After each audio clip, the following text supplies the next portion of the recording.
Friends, कैसे हैं आप सब। तो फ्रेंड्स, आज का जो क्लास है ये क्लास 6 का चैप्टर 1 है। क्या, कब, कहाँ और कैसे। और बता दें फ्रेंड्स, ये चैप्टर बहुत ही इंपॉर्टेंट है क्योंकि यहाँ से बहुत सारे ऐसे क्वेश्चन बनता है जो कि सीटेट के साथ साथ हमारे दूसरे कंपटीशन जैसे कि वीएल्स, एनवीएल्स और जो बीपीएससी बिहार स्टेट वहाँ से भी देखने को मिलता है। स्टार्ट करते हैं आज का क्लास।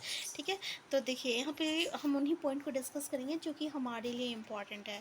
ठीक है, तो यहाँ पे बहुत सारी चीज़ें जो है यहाँ पे देखने को मिलता है। तो जैसे कि अतीत के बारे में हम क्या जान सकते हैं। ठीक है, तो अतीत के बारे में हम क्या जान सकते हैं।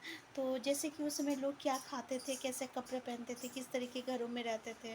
ठीक है, इसके अलावा वहाँ के जैसे उस समय जो शिकारी होते थे, पशुपालक होते थे, कृषक होते थे, उनके जीवन के में भी उनके जीवन की जानकारी भी हम लोग जान सकते थे और जान सकते हैं। और इसके अलावा हम लोग ये भी देख सकते हैं कि लोग जो है उसमें कैसे खेल खेलते थे, बच्चे कैसे कहानियाँ सुनना पसंद करते थे और कौन कौन से नाटक देखा करते थे। ठीक है, लोग कहाँ रहते थे।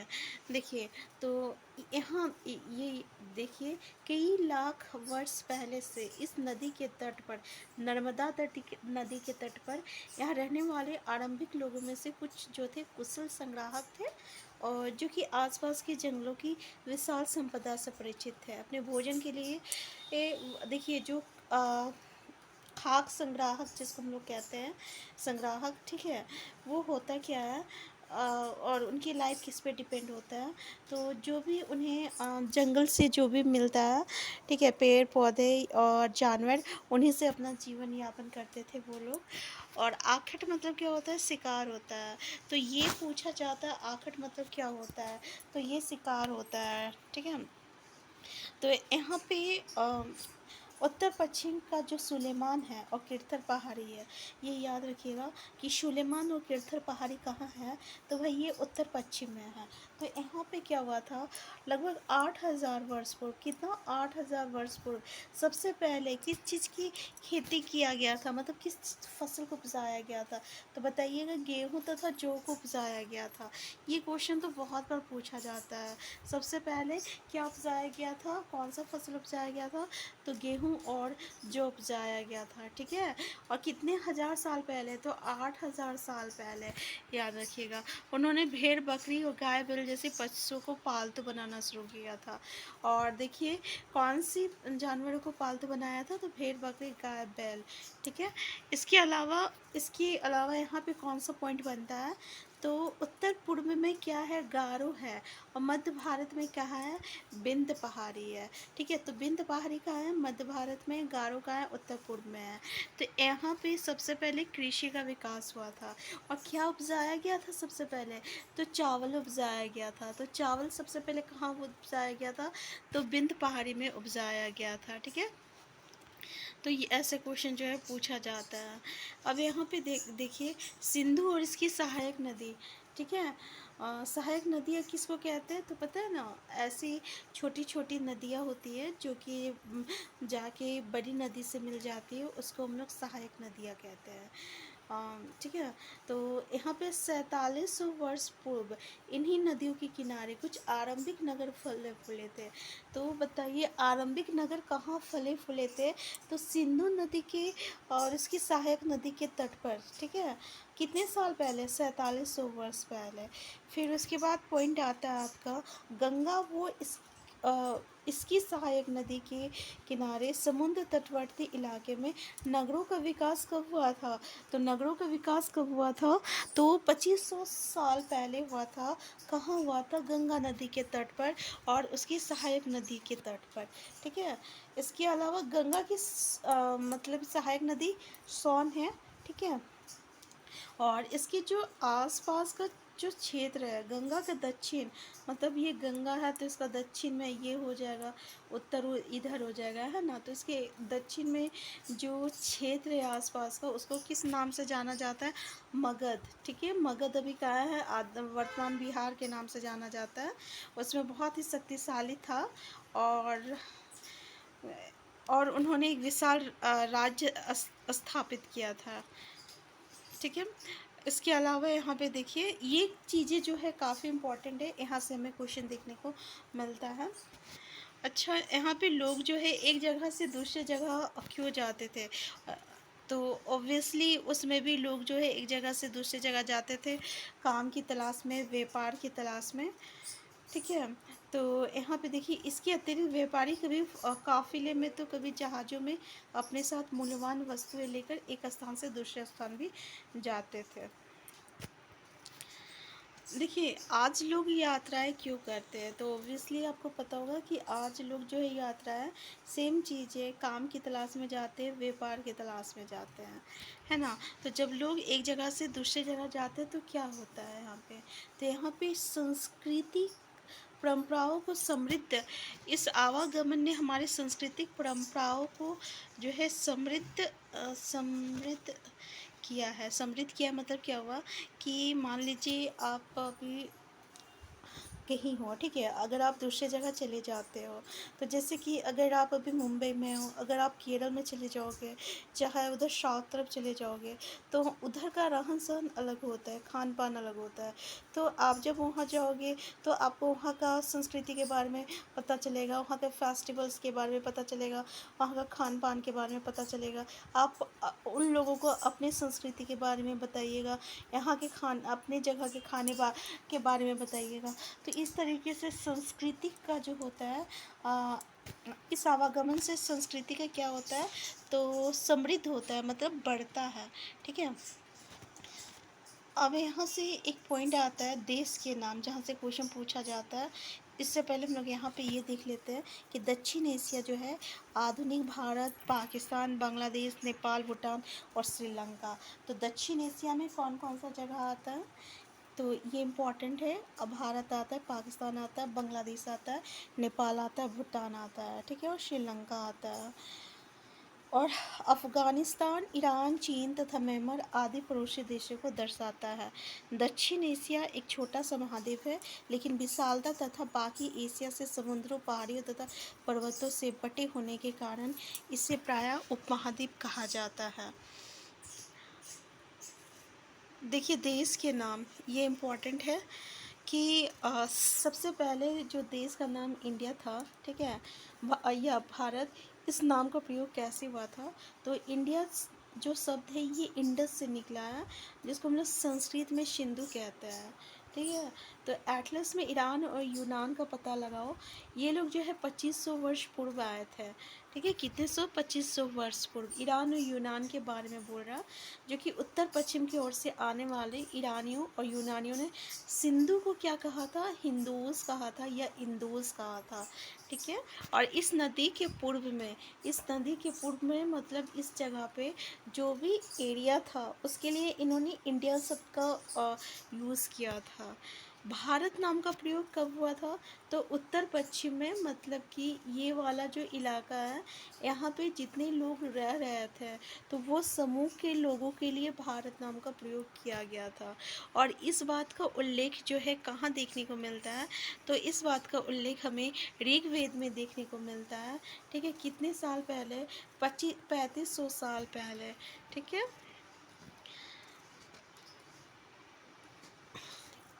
यहाँ से देखिए तारपत्र क्या होता है।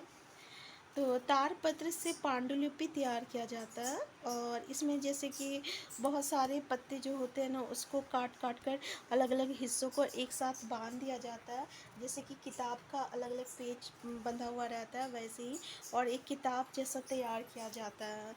तो भुज पेड़ की छाल से ये बना हुआ रहता है, याद रखिएगा, ठीक है, भुज पेड़ की छाल से। और ताड़ के पत्तों को काट कर बनाया जाता है पांडुलिपि। तो इसके बारे में देखते हैं। सबसे पहले देखिए पांडुलिपि को हम लोग इंग्लिश में क्या कहते हैं? मैन्यूस्क्रिप्ट कहते हैं।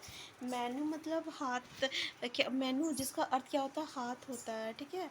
और स्क्रिप्ट मतलब क्या होता है? जिसका अर्थ हाथ से निकला है। देखिए मैन्यूस्क्रिप्ट शब्द जो है लैटिन शब्द मैनू जिसका अर्थ हाथ है से निकला है, ठीक है। तो ये पांडुलिपियाँ जो है कहाँ से बनाया जाता है? तो तारपत्रों, और ये कहाँ मिलता है? तो हिमालय क्षेत्र में एक पेड़ है जिसका नाम है भुज पेड़ का नाम है, उसके छाल से तैयार बनाया जाता है पांडुलिपि, ठीक है। यहाँ पे क्या बता रहा कि इतने मतलब इतने साल हो गया कि बहुत सारी पांडुलिपि को जो है ना कीड़े ने खा लिया, और बहुत सारे जो है आज भी है। ये कहाँ रहता है, क्वेश्चन पूछा जाता है। तो ये मंदिरों विहारों से में होता है। इन पुस्तकों में क्या क्या चीज़ें हमें देखने को मिलता है, तो उस समय की जो धार्मिक मान्यता था, जो व्यवहार था, जो राजाओं की जीवन थी, जो औषधियाँ उसमें इस्तेमाल किया जाता था, या इस तरीके के विषय के बारे में जानकारी देखने को मिलता है। वहाँ यहाँ पे हमें पांडुलिपि से उस समय की जो कविताएं थी, नाटक थी, महाकाव्य था, उनकी भी जानकारी हमें देखने को मिलता है। इसके अलावा ये पॉइंट याद रखिएगा कि इनमें से कई संस्कृत में लिखा हुआ है, और जबकि जो है अन्य जो है ये प्राकृत भाषा या तमिल में लिखा गया है। प्राकृत भाषा क्या होता है, क्वेश्चन पूछा जाता है। तो ये आम भाषा होता है, मतलब आम लोग जो अपने बोलचाल में जो भाषा का प्रयोग करते हैं उसको प्राकृत भाषा कहते हैं। ठीक है। अभिलेख पता है क्या होता है, जब किसी कठोर वस्तु मतलब ये पत्थर है, इस पर अगर हम अपना नाम लिखवा रहे हैं, ठीक है, तो इसको हम लोग उत्कीर्ण करवा रहे हैं यानी खुदवा रहे हैं, तो इसको हम लोग अभिलेख कहते हैं। तो जब किसी भी कठोर चीज़ों में जो है अगर कुछ भी उत्कीर्ण करवाया जाता है तो उसको अभिलेख कहते हैं। अभिलेख की जब भी बात आता है तो यहाँ पे राजा सम्राट अशोक का बात आता है। ठीक है, किसका आता है, अशोक का आता है। ठीक है, तो यहाँ पे लगभग 2225 वर्ष पुराना अभिलेख वर्तमान अफगानिस्तान के कंधार से प्राप्त हुआ है, और ये अभिलेख जो है अशोक नामक शासक के आदेश पर उत्कीर्ण करवाया गया था। इस शासक के विषय में यहाँ पे देखिए एक चीज़ है, जैसे लिपियाँ जो है ना ये अक्षरों अथवा संकेतों से बनी होती है। जब हम कुछ बोलते हैं अथवा पढ़ते हैं तब हम एक भाषा का प्रयोग करते हैं ना। ठीक है, तो इसी को जो है हम लोग क्या कहते हैं, लिपि कहते हैं। ठीक है, यहाँ पे देखिए एक चीज़ पूछा जाता है, पुरातत्वविद क्या होता है, ये क्वेश्चन सेटेड में पूछा गया है। तो पुरातत्वविद और इतिहासकार, ठीक है, ये दोनों एक ही चीज़ है, दोनों एक ही चीज़ है, लेकिन डिफरेंसेस है दोनों में। देखिए पुरातत्वविद किसको कहते हैं, तो जो अतीत का वस्तु का अध्ययन करता है, वस्तु का अध्ययन करता है, जो अतीत का वस्तु का अध्ययन करता है उसको हम लोग पुरातत्वविद कहते हैं, और जो अतीत का अध्ययन करता है उसको हम लोग इतिहासकार कहते हैं। तो इतिहासकार जो रहता है ना, लिखित सामग्री का भी इस्तेमाल करता है। ठीक है, लिखित सामग्री का भी ये इस्तेमाल करता है अतीत को जानने के लिए। ठीक है, तो ये क्वेश्चन पूछा जाता है। तो पुरातत्वविद यानी मतलब कि जो भी अतीत की वस्तुएं देखने को मिलता है, ठीक है, जैसे कि सिक्के की प्राप्ति के लिए छानबीन तथा खुदाई भी करते हैं। इनमें से कुछ वस्तु जो है पत्थर, पक्की मिट्टी या धातु की बनी होती है, और कुछ कठोर होता है और तथा जल्दी नष्ट ना होने वाले होते हैं। यहाँ पे चिड़िया, मछली की हड्डियाँ भी ढूंढते हैं, तो इससे ये पता चलता है कि लोग जो है अतीत में क्या क्या चीज़ें खाते थे, है ना। तो ये चीज़ समझ में आ गया। देखिए इतिहासकार जो है प्रायः स्रोत शब्द का प्रयोग करते हैं। स्रोत शब्द का प्रयोग करते हैं मतलब क्या हुआ, जो भी जानकारी उसको मिलता है ना अतीत के बारे में, तो उसके लिए वो क्या हो जाता है, स्रोत हो जाता है। स्रोत के प्राप्त होते ही अतीत के बारे में जो है पढ़ना बहुत रोचक हो जाता है, क्योंकि इन स्रोतों की सहायता से हम धीरे धीरे अतीत का पुनर्निर्माण कर लेते हैं। जैसे इन्हें मछली का हड्डी मिला, तो मछली का हड्डी मिला ये इसके लिए एक स्रोत हो गया। अब वो उसके बारे में जानकारी इकट्ठा करेगा, तो इन्हें पता चलता है कि अतीत में लोग जो है मछलियाँ खाते थे, है ना। तो इस तरीके से जो है ये लोग अतीत के बारे में जानते हैं। अतीत एक या अनेक, बड़ा सिंपल सा है कि अतीत एक है या अनेक है। तो ओब्वियसली यहाँ पे अगर हम देखें तो राजा रानी का लाइफ अलग है, ठीक है, एक किसान का लाइफ अलग होता है, एक जो दास होता है उनकी लाइफ अलग होता है। तो ओब्वियसली सबकी अतीत जो है ये अलग अलग है। जैसे अभी हम देख रहे हैं कि अमीर कुछ लोग हैं, कुछ लोग गरीब है, कुछ लोगों के पास खाने का भी नहीं है। तो इसी तरीके से हम देखें तो अतीत के बारे में भी हमें देखने को मिलेगा। तो अतीत एक या अनेक, ठीक है, यहाँ पे इसी चीज़ के बारे में डिस्कस किया गया है। अब जो सबसे इम्पॉर्टेंट पॉइंट है वह है तिथियों का मतलब।